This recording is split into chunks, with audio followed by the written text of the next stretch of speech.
Hey, ladies and gentlemen, welcome. Ross County Board of Commissioners work session. Today is Thursday, October 17th, 2019. Appreciate your attendance. We'll move right into the new business. First up, we have presentation of request for approval of FY 2020 State Public Defender contract. Brad Morris is going to do that. He is also going to talk to the board a little bit about furloughs and some excess funding that he has in 2019 and how he would like to use that funding as well. So, Brad? Yes, good afternoon. This is the same contract we've had ever since we started with the state for 2 employees and for supplements, and it's pretty much the same contract we've had from the beginning of our office. There are 2 positions that the Dawson County contract with the state to make them state employees, and so it's pretty much haven't really changed anything since we started, and that's what we're here for today. Y'all have any questions about that? That amount is $187,310. Yeah. 68. And also in that we have there's a 50/50. It's associated with Hall County. No, that's another contract. Okay. That's a IGA. 50/50, but that's Yeah. This is a state contract. This We is a also state. have a county contract where we pay half the people and the Hall County pays half. Okay. Positions. Questions for Brad on the state contract? Did I read that time was of the essence on this? The time was of the essence of the. Okay. All right, okay. This is something that we've had every year. That's just renewal So of the it's- contract you're we've had okay, every okay. year with those 2 positions that are here. Yeah. Anybody got any questions on that state public defender contract? The Talk other to thing- us about furloughs. Okay, the thing is that the furlough, the governor decided that in the executive branch, 28% of the people are going to be furloughed. It had the effect, I don't know what the rest of the people in it weren't apparently.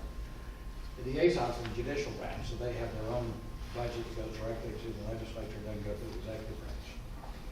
And we didn't know until October 1st, we were trying to get an exemption from that being in that. We didn't know until October 1st. Well, we hadn't heard back from them yet. It hasn't been granted. What happens, like one day this week, was a furlough day. We've got 8 state employees who are on furlough, and it's 4% this year. It's supposed to be 6% next year. Of course, we had some trials where people who were furloughed, they tell you, I came in, but they tell you not to come in when you're furloughed. And so, and all the judges are concerned because they don't have the balance in the court. The people are supposed to be working in the court. And so, Rob McNeil, as you recall, was here before. And then when Rob left to go to Samoa, where we went, we weren't able to hire somebody position for a long time because they had to pay off of his insurance. Pay off his leave time and his vacation time. It took a good while. And by the time that came around, we go in cycles, law school cycles. And so we usually hire 3rd-year people to be our employees. And so then we got into another cycle. And so we ended up not hiring somebody. And so it's budgeted, it's in our budget, some money left over in Rob McNeil's thing. And the state, many counties are taking the extra money they have in their budget and applying it to the furlough days, to apply it to the deficit and the furloughs.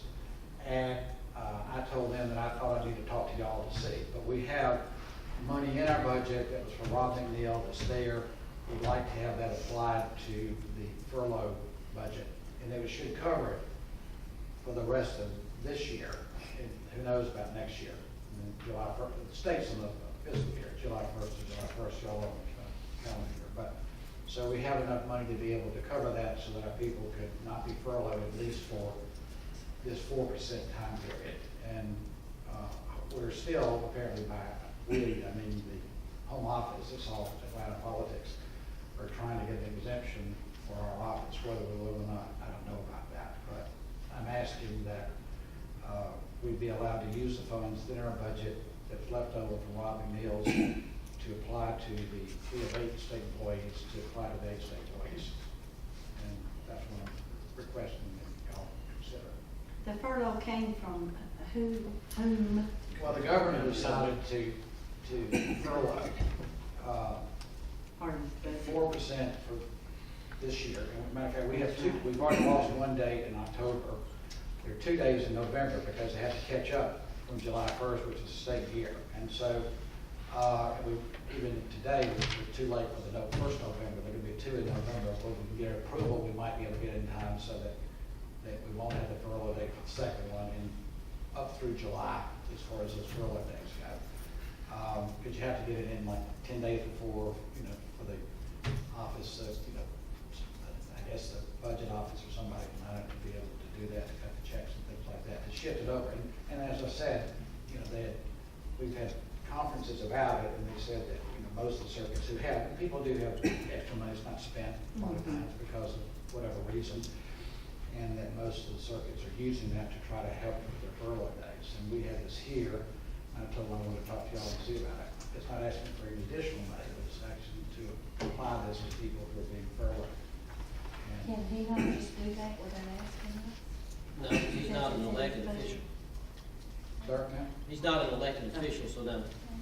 You need to come to the board for that. And it goes back to the governor's promise to the teachers that he would give them a raise. Yes. And he didn't want to take this money out of the reserve. And so he's furloughing everybody else to make that up. Well, 28%, there's a lot of people not, and we're a bad thing. Another bad thing is they're furloughing, like guards and penitentiaries, which is gonna be a really scary proposition. Tough being a penitentiary guard anyhow, but it's gonna furlough those people, it's gonna be really. But we're part of the system. The system doesn't work well unless we have our people there, at the same time the DA's there and the judges are there. And at the end of the day, it's probably, it's also a physically responsible thing to do. You can't keep going. You can't keep going if critical parts are not there to be able to execute. Kind of shuts the door down. Yeah. So, Questions for Brad in reference to that? Here, it's just time of the essence. Yes. Time's right. Do you see that? Yes. It's not just on mine, So, okay. Mr. Chairman, This- can we put this on the agenda this evening? No, he said it's not. This says it is, but he says it's not. This No, part that is. other one This was. part is. This part is. But this one is. This one we don't is. get this in soon, we missed the second payment. This one is. We missed this October payment, and we got our period with this first November.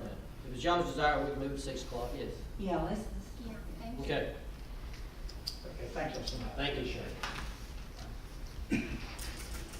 next up, we have presentation of memorandum of understanding with the Georgia Forestry Commission concerning cooperative purchasing and supplies. First Service Director Danny Thompson. Danny. Good afternoon, Mr. Chairman, Commissioners. So the document I'm bringing before you today related to Georgia Forestry, it's really a renewal of the 2016 MOU that you all had previously established. This MOU really serves as kind of a dual-purpose document. State of Georgia likes to kind of lump everything into one agreement. The first part of it is somewhat of a cooperative purchasing agreement, and it's just to kind of outline, we already have 2 water tenders here in Dawson County and 2 brush trucks that were provided to us by the Georgia Forestry Division that we currently maintain. The second part of that is also talks about the resources that are dedicated for wildland fire response here in Dawson County outside of what we have at the fire department. And so that MOU kind of encompasses those and the additional need for resources that should we have a large-scale incident, the state can bring in additional resources, whether it be air support, additional tractor teams, handline teams, or other fire engines. So the MOU is for a period of 3 years. It can be terminated by either party with written notification for 30 days. I'll be happy to answer any questions you all may have. I spoke with finance about it, just so Melissa's in the loop on it also. Questions for Chief Thompson? Could you talk about when you have a fire and you get the call, do they ever respond, or do you have to call them up to assist you in whatever? So typically, if we have a call for a brush fire, we will request Georgia Forestry to be en route. They notify, we have 3 rangers that staff 2 tractors and 2 fire engines in this area, but if it's after hours, they have to respond in, get their equipment, and then respond back out. But yes, we just call for them. And that's all. Because I was reading that form they sent in and the update of what they're doing Yes, ma'am. this morning. It sounded really interesting, and I just wondered how often they helped you.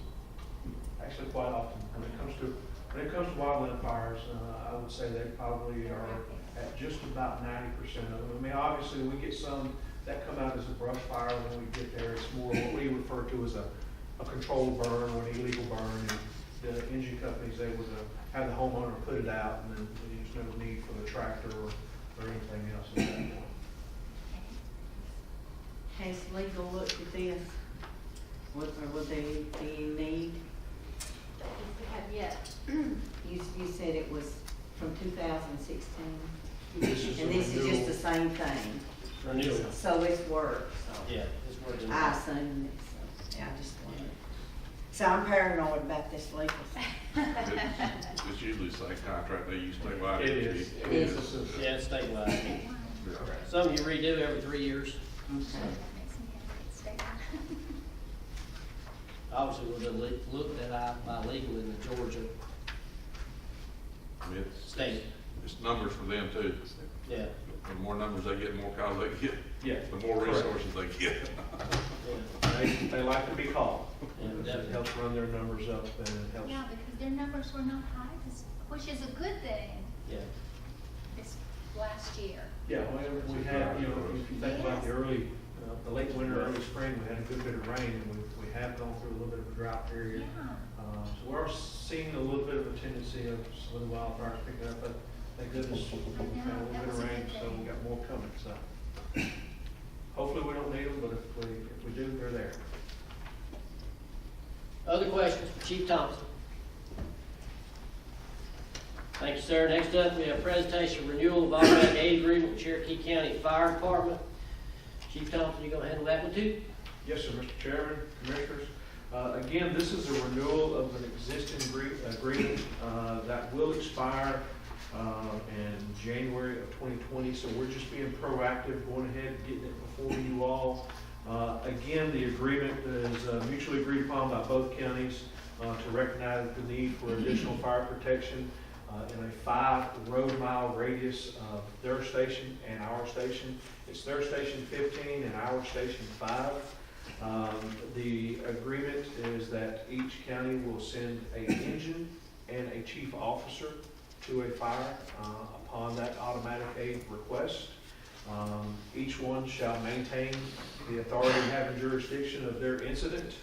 Each one also agrees that on a semi-annual basis that we will train together. This is driven by ISO, any automatic aid partners that we have. ISO requires us to have at least 8 hours of training documented, so it sustains that agreement that we have in place there. And again, inside the agreement, it's the same, no language really changed. It's really a matter of updating the dates and bringing it back into compliance. But what was covered in there was personnel expenses, worker comp, automobile insurance. This agreement will be good for 5 years. And again, either party can terminate within a 30-day written notification. I will give you a little history. Since this agreement went in place in 2015, Cherokee County has responded to us a little over 10 times, and we responded to them 1 time. The station that serves their area is a non-staffed station. It's one of our volunteer stations. And I'll answer any questions you all may have. Questions for the chief? We usually benefit greatly from all these automatic aids versus what we give back. And that is true. And this benefits us on the ISO side.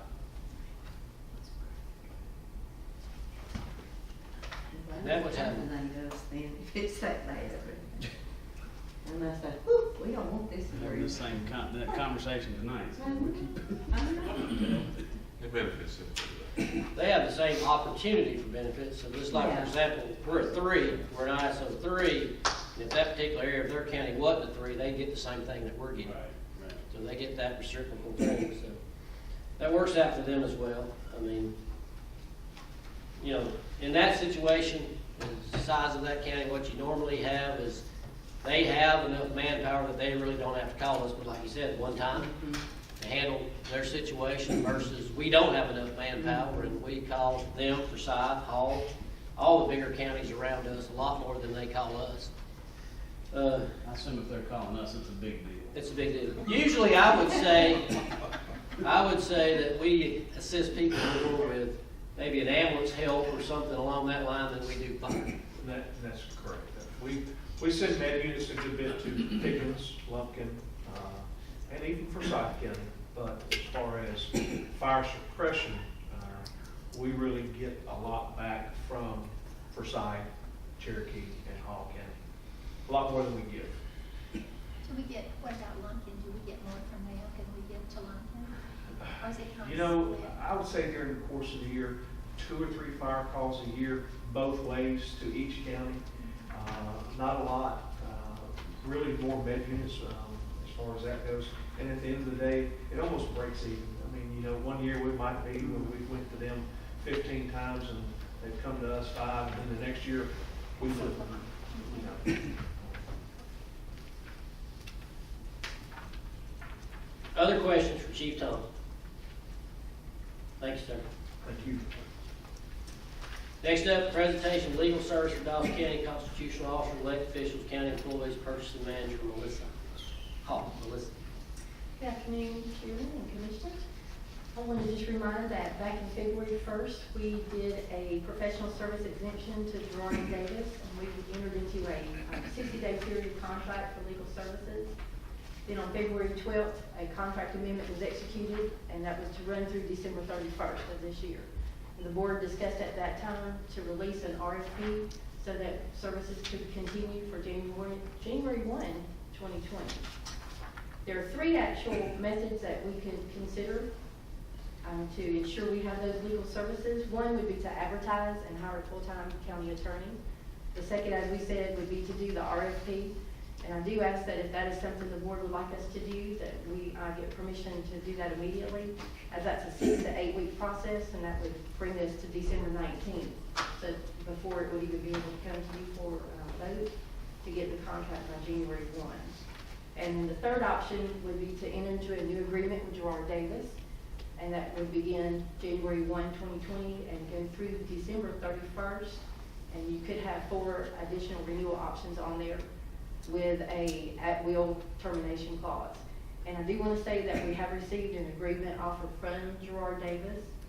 And if you want to hear about that, I'll be glad to do that. Or Go ahead. okay. Pretty much it's the same as what we've had before, but they call this a bond counsel service. They've agreed to put a cap of $250,000 on that, with the annual cost for all attorneys the hourly cost for all attorneys at $200 and the paralegals at $100. But that curves out the litigated services. There's no cap on those, obviously, but the hourly rates would be the same. Questions for Melissa? Melissa, if we were to go to an in-house attorney, would we be in a time frame that we could make that work? Actually, Brad, I guess, here with HR would have to try to talk on that. I'm sure you probably would need to make that decision as quickly as Fast, possible, right, so because that the announcements could go out and interviews could happen, that sort of thing, to make sure it's all taking place by January. Because I know our people have really depended. I think they got spoiled. I don't know if spoiled is the right word when we had in-house, and so they just approached it and picked up the phone, call, whatever, and sometimes don't, I think, handle things they could do. I do know Mr. Headley asked all of the department heads I and read that. constitutionals, and they were Oh, yes. so I super mean, happy. this is a first class, Angie. I'm Most talking, definitely. I'm not talking for me, I'm talking for the citizens. And, I mean, it's been first class, and you pay for first class. Yes, ma'am. If you pay $100,000, Get what you pay for. you get $100,000. You pay $200, you get $200. So certainly we can first class. But I'm troubled by it, and I've had a couple of citizens say to me, they're troubled by it too. And, because at the year end, we're gonna have spent how much for this year? Maybe 500. 500,000? Potential, yeah. So I don't know. I mean, I don't have the answer. I'm just looking at options. And I just, think it's something it's a big issue here. Right, and I know it seems like it's a little early, but that's why I was But bringing it no, to it's you now. really not. I mean, I But appreciate. RP, you like I coming say, forward. is a 6 to 8 week process. Right, I mean, you're doing great coming forward because whichever way we decide to go, that's good. I love it when we can vote and not have to vote on something that moment. Have time to think about it. But see, really more than $250,000 will be spent. When you include the litigation side of it, I'm sure it will be. Yeah, but I mean, there was other things, I'll defer to that there were Ms. other Davis. things that you said would be extra. Well, the cap doesn't mean you'll spend $250,000. Oh, we But that probably is just the intention that it would not exceed that for general services. And, we've talked about this. It's a hard thing and it's hard for me to sit here, but my time's, all I have to sell, and I do think what we do is the best of the state. But with that said, there was a lot of need. And so I only work when someone calls me and asks me to do something. So that budget can be within your control to do more things without me. We've set in, I think, place some processes and improved some ordinances and some things that will allow things to run more smoothly. We've talked about the backlog. I mean, I would like to think we almost did 2 years of work in a year. But I do think that this size county and the sophistication of the state and federal regulations and laws that you're required to comply with, and the increasing development. I mean, a big part of our charges lately have been in zoning, planning and zoning, more development is coming. Complexity of those issues, trying to get the ordinances and the future land use map in step with what you want your community to be. All of that is new and increasing, and it's not going to get easier.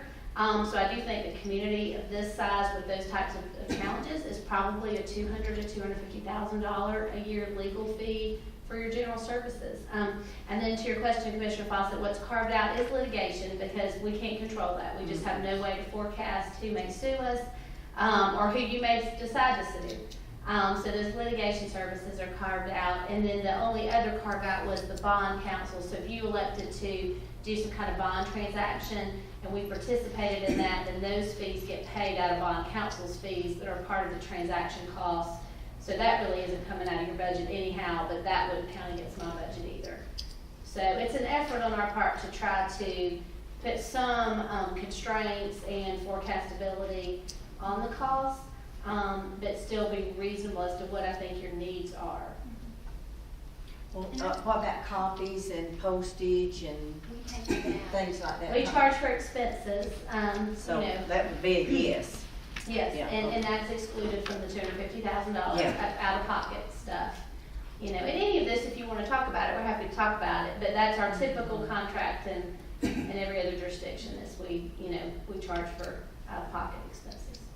Mr. Chairman, I have a question, and I'll try to explain it so you understand it, help me out. We've had an attorney, people call up anytime they want to, they haven't had a budget line in their budget. So now do we just leave this $250,000 over here, and just anybody call up anytime they need something? Would we go back in our budget and let people decide how much they need? I mean, like when I'm looking through how much people have spent, some have spent zeros, some have spent $2,000 or $3,000, and some have spent $120,000, some departments. So how would we do that? I would think, Vicki, it'd be best just to leave it as a line item, correct, and not try to divide it out. But then that doesn't seem fair. You could do it either way. I mean, before we had an in-house attorney, it was split out amongst each department. And then I think because everything transpired kind of quickly when the in-house attorney left, then the decision was made to kind of put it all in one lump sum. I personally think it'd be easier to budget as a lump sum than to try to go to every department and try to figure out what they might or might not have throughout a 365-day period. Because they don't know what kind of legal needs they're gonna have, there's no way to know that. So to have a lump sum budgeted in the budget, and these people are talking to our county manager anyway, they're not just willy-nilly making a phone call, they're talking to him and, discussing. His line item of that is up too. So if our department heads don't have the answer, then he doesn't have the answer, then. Well, he has to call them too, obviously, I mean, it's up. So- we don't wanna be making, legal decisions without legal advice. Oh, I totally agree with So, that, and, You know, you so know. we have an attorney for that reason, Mhm. or an attorney group for that reason, that has done us, in my personal opinion, an outstanding job of catching up what was behind. And some of that is, you know, obviously finished now, thank goodness. And so we move forward, looking at trying to maintain a budget. That was the reason we talked about having a cap. And so that was one of the main reasons for doing that. I mean, I'll be honest with you, this county is too big and too busy and got way under too much going on for one person to do it in-house. And that's not something that I would ever support again, because there's no way one person can handle the legal needs of this county as complex as it is, in my personal opinion. Now, everybody can have their own Totally personal agree. opinion, but because, I mean, her firm has 15, 16 attorneys that all specialize in something. And that's what you're getting when you get a quality firm, is specialization in every aspect of county government. Now, there's a lot of people out there, if you decide you want to do an RFP, that'll throw a dollar amount at you, but you may not get the type of expertise that you're looking for. They may be doing land closures, they may be doing criminal trials, not something that really interests us. We're interested in having someone who knows, in my opinion, government law. And government law alone is what I'm interested in, because that's what we're doing. We're not doing all that other stuff. And to have a firm that has that capability is not that many. There's not that many out there that actually do just government law. That's my opinion on it. And I'd follow that up, you know, our costs this year have been large, but I think that's due to the prior decision of relying on just one person that it was way too much for one person to handle. It doesn't matter who sat in that seat. And It they, was he it was wasn't just a lot. good, I mean, he, It was just a lot for one, a lot for one person to handle. I mean, the things that I see now, we don't just interact with Angie. If it's a zoning thing, we might interact with one of their other people, and that's at a lower cost. And so the mentality of just having the one person, I guess Billy spoke to this, that doesn't have specialties in so many different spaces. It might, if they gotta go research a zoning thing, if we hired somebody in-house and they're not an expert in that particular area, it might take them 3 hours to go research that thing. Whereas if you've got a firm with the depth that the current firm has, they might be able to spit the answer out in 10 minutes. And so I think there's if we're going to continue to attack and try to get on top of the issues that we have, I mean, we've put a lot of things on the table that hasn't been done before. We're changing ordinances. There's ordinances that are out here that are still in place from sole commissioner.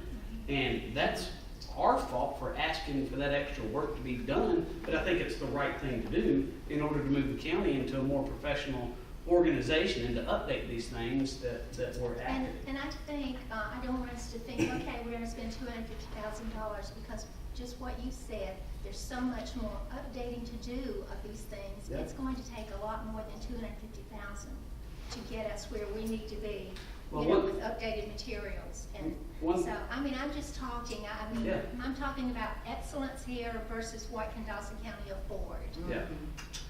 you know? I mean, if in Chris's point, if we got an attorney that's not an expert, and whoever he calls is not doing that for free.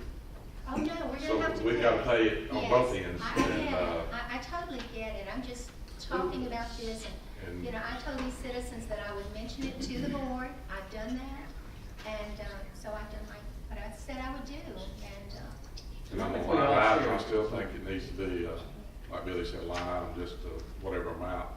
If you put it in each department and they don't use it, and one department uses up, then we gotta get it from somewhere, or they're gonna move it And then they at the end of start the year to moving it. buy something else, because they had Yeah. $25,000 left over in their legal fund, so now they're gonna move it to janitorial supplies. Is that right, Tom? No, sir, not over here. I always look at Tom, excuse me. Not me. But, and they're gonna shop at the end of the year. we gotta shop it in the year for something, or we're gonna borrow, or we're gonna borrow from that department Because some other department use their money up, so I think it needs to be one line item. I think we could be, you know, as we go through the upcoming year, regardless of the path we go down, but if we have it in our mind, we want to look at a particular ordinance change, it might be worth or diving deeper to get estimates on what that cost could potentially be. That way we know in our head, all right, it's gonna cost us $50,000 to do this ordinance change. Do we wanna bite that off at one time? Do we wanna try to do pieces or segments of it to spread that cost out? I mean, I think we've been of the approach here of the last year is getting called up, number one, from the last one not being able to handle the level that we're working at, and then also trying to, as we find in issues, trying to address those issues. You know, the goal is to make sure that we're doing the job the best that we can do it. I think you gotta have legal to support you behind that, which I think we all agree with that. I mean, to Julie's point, the cost is concerning, that of where we're at today, that's a valid point. I don't foresee us having, once we get all these things called up, that were of the previous year floating over into the next year. But we're always gonna need legal services. Oh, absolutely, I totally agree with that. Just unfortunate that we're living in a day and time that everybody threatens you with suits. Suit is just, I'm gonna sue, if you vote this way, I'm gonna sue you, and if you vote that way, I'm gonna sue you. And this is what we've got. This is why we've got all these legal things. And I don't know about y'all, but our liability insurance, like on the farm and our house and our vehicles and everything, just up. And I asked my agent, I said, what is this? He said, because everybody's suing everybody. Litigious society. So, yeah, that's what we've got, and that's where we are. But we would be remiss if we were not concerned about the amount of money. You know, $500,000 is a lot of money to me. $250,000 is a lot of money. But I know we're doing a big organization, and a lot of things are happening. We got a lot of departments. It still makes me a little nervous when it is a lump sum, because if somebody's not really looking at that budget and seeing how much they got, makes it a little easier to make that call and find, and you know, you're not as conscious of the cost of something if it's not a line item. You know, so, woo, you know, we got $250,000, so, but I'm not knocking this firm at all. No, It has excellent. been It's number excellent. one, and I totally It's, agree. but I'd be remiss, because we're charged with looking about people's money. How And much will we divide up to give each department? I'm not saying to do that. I mean, I just, I'm not saying to do that. But, and then, I'm afraid it'll come down to the end, well, so-and-so spent this much money and I need legal now and I don't have it. And, you know, where's it coming from? There's all kind of issues with. That I can see, because, I mean, I've dealt with people a long time. And then there may be someone not even use a pen. Yeah, I know it. So, I mean, you know, I think it's a work session and we're here to discuss stuff, and that's Right. what we're doing. That's it. And I think everybody should have an opinion and the right to do it, so. That's it. And we got different opinions. No. Yes, and Melissa, I appreciate you for bringing Yes. this to us, Very because welcome. we're, got an issue with time here. Any other questions for Melissa? Thank you, ma'am. Thank you. Next up, we have presentation of the board appointment. This is a planning commission alternate, District 4, so that would be Julie's district. Austin Harmon, appointment would be November 2019 through December 2020. Thank you.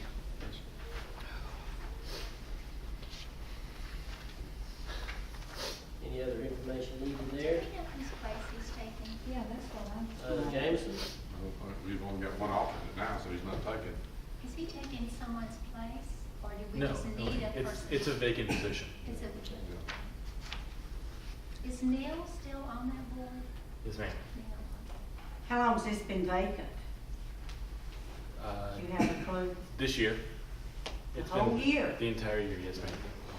Most of our alternates are vacant, right? Yes, yes, sir. I'm not sure they've ever needed them until today. tell us about it. Who's the one that's left? Is mine left? Hey, if he's left, he's not told me. Yes, at the beginning of the year, yes, ma'am, at the beginning of the year, we reintroduced all of the current planning seats, and we did not have any of the alternates respond to be reappointed. So as of right now, we don't have any alternates for any of the districts, nor do we have an alternate for the chairman as well. The other. My You guys need to gracious. step it up. Well, I know it. I didn't know everybody had left. What in the world happened? They elected not to be reappointed. I mean, they were never they never were engaged to begin with, I guess, So we've Not seen much, from their perspective. we've seen a large increase this year. So they met previously last year, they only met 6 times throughout the entire year. So this year they have met every month. And so as of last year, there wasn't a need to have as many alternates because they didn't meet nearly as much. So if you know of anybody who wants to serve in your post as an alternate, Well, bring him I'm up. glad to find out that he's gone. I did not know he was gone. But, you know, people don't exactly rush up to do this. I have found out. Alternate commissioners. Yeah, but you have big alternate commissioner.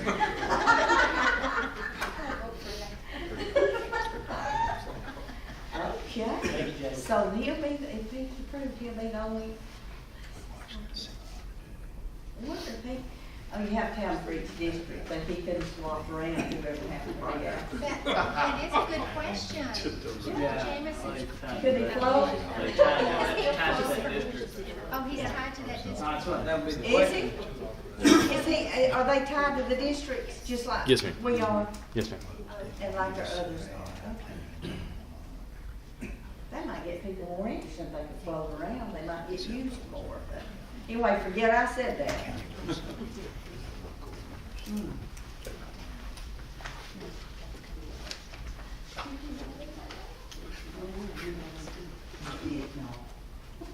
All right. County manager report, David. Thank you, Chairman and Commissioners. Good afternoon. A blood drive in honor of Jalen Hunt. Correct. Is that it? For Friday, November the 1st, 10 a.m. to 4 p.m. Dawson County Senior Center. Jacqueline was diagnosed with brain cancer in October of 18. Her family is hosting this drive as a way to give back to her generous community for supporting her. All donors will receive a Life South recognition item. Do you know what that item is? I'm aware. I do not, but Chairman and Commissioners and County Manager, this is Eddie and Marshall Savage's granddaughter. If you remember, last year she had surgery and she's doing somewhat better and she's in school. And Marshall and Eddie wanted to do something in her honor. She still has to receive platelets ever so often. So we thought this would be a good thing to host one at the Senior Center in her honor. So anybody that could come out that day, we would really appreciate it. And What day is it? That's going to be Friday, November the 1st, 10 a.m. to 4 p.m.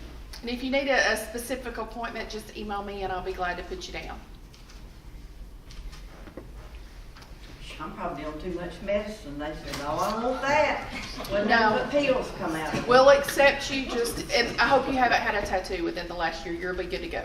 No, but I've got an appointment for one. Wait, can you put it off? Just wait a little bit, okay? I can put it on. I'm curious. Okay, you get the key indicator reports for the month of September, as well as the list of agreements and contracts that have been signed by the county manager over the past month. They're in your packet as well. As I discussed this next item, please take a look at your monitors to enjoy some photos. As you can see, the Dawson County Parks and Recreation Department hosted another epic event in which an estimated 70-plus adults with disabilities came from across the area to enjoy Halloween and Fall Festival with lunch from Chick-fil-A. In addition to the Parks and Recreation staff, a number of other county employees routinely help make this monthly event a success. My understanding was it started out with about 27 participants and has now reached over 100. Look at that. So, very enjoyable time. You might recognize that good-looking cheerleader.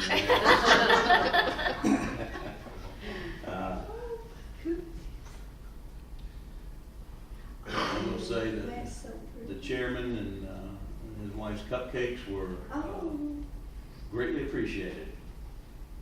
Mainly hers. I'm the dishwasher. You didn't set up, right? This is every month? Yes, ma'am. It is. You made a Y'all need to ban him from coming to that. Look too much.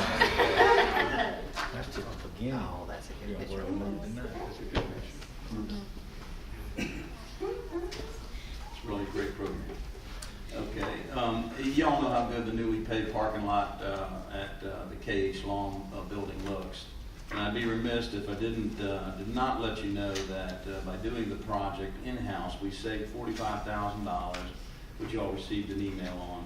Specifically, the outside quote received came in at $92,835, but our crews did the job for a total of $47,708. I'd like to publicly thank our facilities and public works staff for a job well done. The Veterans Memorial Park Rehabilitation Project is moving ahead as scheduled. The Senior Center general contractor will start construction on site next week. The general contractor for the pavilion has started work, and all of the underground utilities have been completed.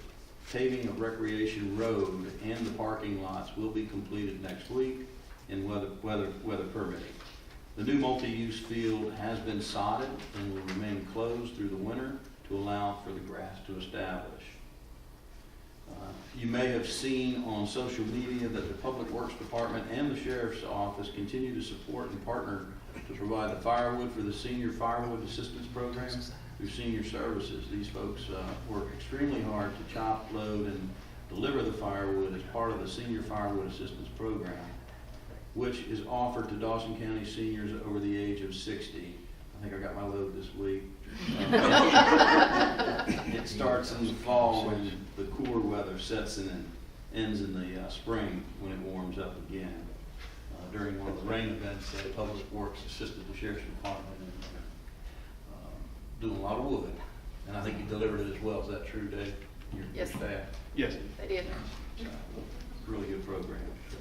Then I'd like to recognize Finance's Tiffany Young for receiving her Level 1 Local Government Finance Officer certification through UGA. Make her stand up, make her stand up.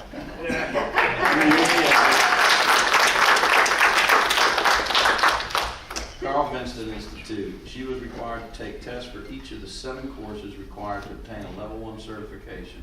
So congratulations to Tiffany. We're also excited to announce that the new DawsonCounty.org website will be live on Friday, November the 1st. This is the temporary template to move the county to the new platform with transitioning to the custom site by the end of the year. Departments participated in training this morning to become familiar with how to update their pages independently. Public Relations Specialist Laura Fulcher plans to present a brief overview of the new website at the November 7th voting session, and I appreciate her taking the lead on this, and she's done a really good job in revamping that going forward. A couple of short items. We have the Fleet Services surplus sale will begin on Monday, October the 21st. It has been advertised on social media and in the newspaper. And I'm pleased to report that our 2019 Employee Safety and Wellbeing Fair held earlier this month saw a great turnout. In addition to 17 vendors, 101 employees attended the fair, 8 employees registered to give blood, which will impact up to 19 lives in our local area. 66 employees have received a free flu shot, and 94 participated in the screening presented by Northside Hospital. Because of these screenings, at least 2 of our employees were alerted to a health concern and are now taking steps to address those concerns. It should be noted that every year that we have hosted a wellness fair, at least one employee has been alerted to a health concern before it became a serious or life-altering event. I'd like to extend my thanks to our HR department, particularly Christy Rutten, who continues to do a great job in putting this together. So thank you very much for its work and, of course, putting it together and doing a good job. So anyway, speaking of human resources, I want to introduce to you Brad Gould. If Brad should stand up and come to the podium. Brad is replacing Lisa Green in HR, and we welcome Brad, has an extensive background in HR, and I'd like for him just to introduce himself to the commission. Good afternoon, Mr. Chairman and Commissioners. I'm glad to be here. Most recently, I've worked for Kroger for about 5 years in various functions. HR, where I trained quite a few of our managers throughout the Atlanta division in the HR functions. Kind of worked myself out of a special project doing that, and they moved me back into the stores. I've got many years in the HR career field, retail, military, and other industries, and I've handled pretty much everything in HR from investigations to wellness and health, and just some of the other things to, you know, your traditional HR items that we typically think of. One of the things I did do is I went out and received my professional human resources. I did that on my own. I felt it was important if I was in the industry or in that career field to kind of advance myself and my knowledge, kind of have a passion for it as well. I spent over 20 years in the Air Force and Air National Guard. I was in an operational intelligence capacity as an airman, NCO, and later on as a intelligence operations officer, and at one point serving as a chief of intelligence for one of the units I served in. And I retired as a major. I live here in Dawsonville with my wife and my younger son. My older son's in the Air Force, and he's married with, I won't say his daughter, my granddaughter. So, but I look forward to this opportunity. I'm excited about it. I'm excited about what's going on in Dawson County and the growth. It can be good and bad, you know, like a small town, but I think we're going to grow. We're going to grow in the right way, and look forward to serving the employees and the citizens. Thank you. Thank you, sir. Thank you. Welcome aboard. Thank you. And lastly, I will be out of the office Monday through Wednesday, attending the International County Managers Association, of which Dawson County is a member of, in the conference. And that concludes my presentation. Is that in Reno? And where? Reno, Nevada. No, ma'am, actually, I have to be in Nashville. Okay. I just saying. Questions of the county manager? I wish I Thank you, sir. County attorney report. I do not have any particular report other than any executive session items or updates you may have, but I'm putting Melissa on the spot just a little bit, but we've spoken about the surplus property, and she's spoken, I think, individually with each of you. We can speak about the individual properties in executive session, but I just thought to the extent you may have any questions for her, I know she sent you some information about the various processes that she's outlined. I think we're just looking for some direction, the two of us, as to whether you're going to pursue those additional properties that have not been picked up on our bids for additional bid, or whether you wish to obtain a broker. And I just wanted to mention it here in case you want to discuss it publicly or have Melissa add anything. Otherwise, we can discuss that in executive session too. We are going to have before us tonight the one bid that was accepted and that we will be selling, if you approve it, that property tonight. But we have 5, I think, remaining that have not had any interest shown in purchasing. So if there's no questions, then Melissa just got off the spot, that we can talk about that further if you like. Do it, advertise one more time. We can. I mean, I thought that's what we said. It's a $60 newspaper ad, when we put it out for bid. And, previously we've put reserves, we've not put reserves, So, perhaps we that's wouldn't. just what I thought. We can try one more time if that's what you'd like to do. I don't care, just, Yeah, try to advertise it one more time. it seemed like we got more you know, the second time we did it, we got a Got a sale. response. We got a sale. We might get one next. Okay. Well, then with that in mind, we'll speak in executive session if you want to talk about any particular reserves on the individual properties in terms of what you're willing to accept, and then we'll go from there. Do we have anything other than land for executive session? You know, No. no, unless you want any litigation updates, no, we would just do land. Land? I'd like to get a litigation update. Okay. Okay. All right, so we'll have an executive session for land and litigation. I need a motion to go into executive session. So moved. Motion by Commissioner Nix, second by Commissioner Satterfield. Discussion. Hearing none, please vote.